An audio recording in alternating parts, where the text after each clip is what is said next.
எம்ஜிஆரின் அரசியல் சக்தி என்ற ஒரு கட்டமைப்பை பற்றி தான் இந்த பதிவில் நாம் பார்க்க போகிறோம். வாங்க பதிவிற்குள் போகலாம்.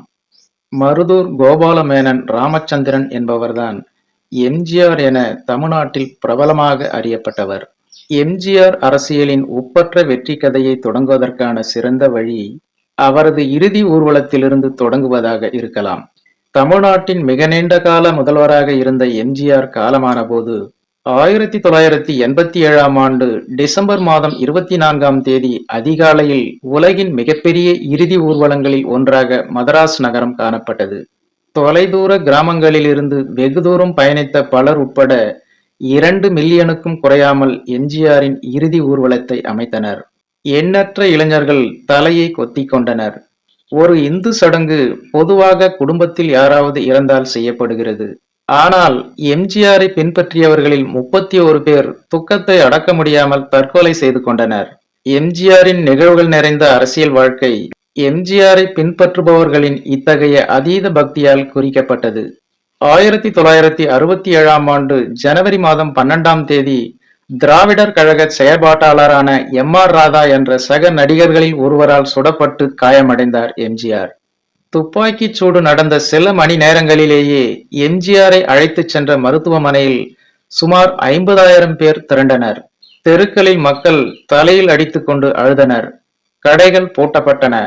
அதேபோல் 1972ஆம் ஆண்டு அக்டோபர் 10ஆம் தேதி திமுகவின் முதன்மை உறுப்பினர் பதவியிலிருந்து எம்ஜிஆர் நீக்கம் செய்யப்பட்ட போது எம்ஜிஆரின் சொந்த கட்சி சகாக்கள் மீது ஊழல் குற்றச்சாட்டுகளை பகிரங்கமாக ஒளிபரப்பியதற்காக அவரது ஆதரவாளர்களின் எதிர்வினை வெகு வேகமாக இருந்தது.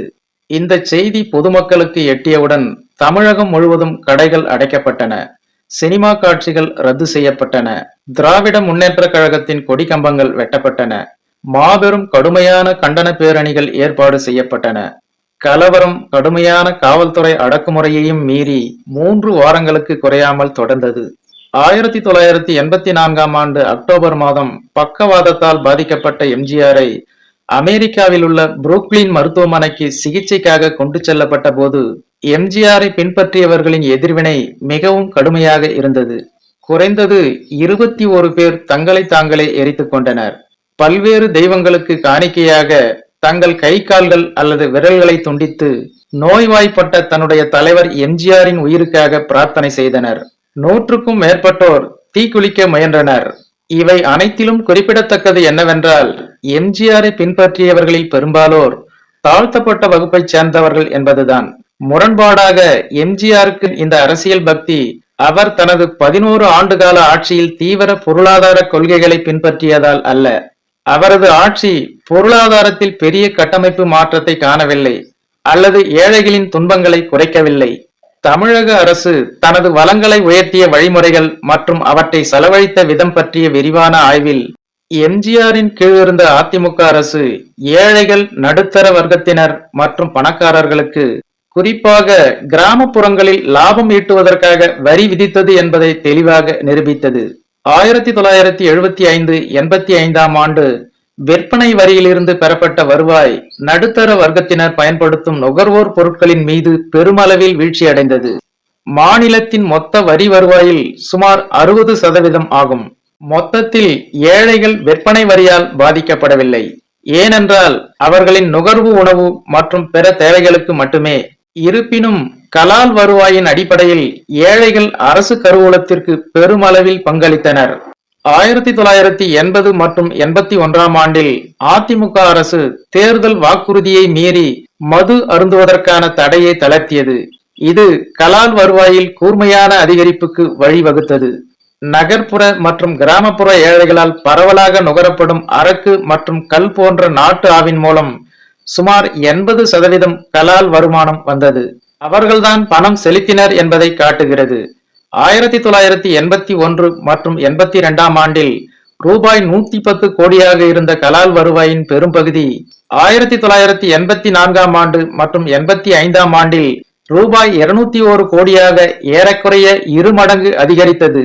எம்ஜிஆரின் ஆட்சி ஏழைகளுக்கு வரி விதிப்பதின் மூலம் செழித்தோங்கியது என்றால் அது பலனடைந்தது நிலம் படைத்த கிராமப்புற பணக்காரர்களுக்கு. இப்படிப்பட்ட தலைகீழான பொருளாதார தலையீடுகளின் கட்டமைப்பு இருந்தது. தமிழகத்தில் ஏழைகள் பொருளாதார ரீதியாக பாதிக்கப்பட்டுள்ளனர், சரி.